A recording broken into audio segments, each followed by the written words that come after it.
वाहिगुरु जी का खालसा, वाहिगुरु जी की फतेह। ये जो गुरुद्वारा साहब आप देख रहे हैं, इसका नाम है गुरुद्वारा बिबानगढ़ साहब। ये वह स्थान है जहाँ पर जालिम वजीर खान ने शहीदी के बाद छोटे साहिबजादों बाबा जोरावर सिंह जी, बाबा फतेह सिंह जी और माता गुजर कौर जी के मृतक शरीरों को फेंक दिया था। इसी स्थान पर जो गुरुद्वारा बिबानगढ़ साहब बना हुआ है, यहाँ पर एक नदी बहती थी और साथ में एक जंगल जैसा इलाका था और वजीर खान ने ये ऐलान भी किया था कि किसी को भी इनके शरीरों का अंतिम संस्कार करने की इजाजत नहीं है।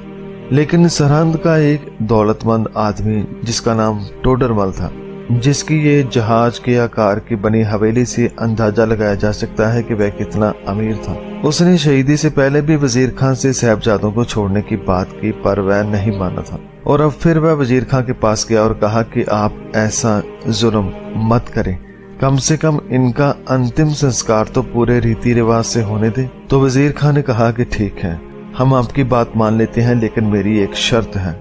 भाई टोडरमल जी ने कहा कि जो कहोगे वह शर्त मुझे मंजूर होगी।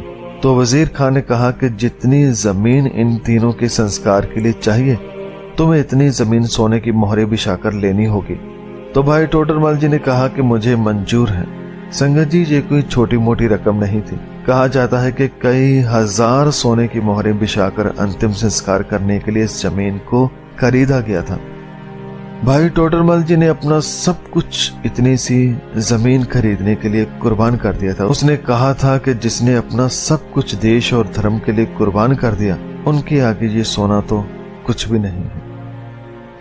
संगत जी, इसके बाद यहाँ पर माता जी और छोटे साहबजादों के शरीर थे गुरुद्वारा बिबानगढ़। इससे कुछ ही दूरी पर जहाँ पर अंतिम संस्कार करने वाली जमीन को खरीदा गया, जहाँ पर अब आलीशान गुरुद्वारा ज्योति स्वरूप साहब बना हुआ है, जिसे दुनिया की महंगी जमीनों में से एक जमीन भी कहा जाता है और जहाँ पर इस वक्त श्री गुरु ग्रंथ साहब जी का प्रकाश है।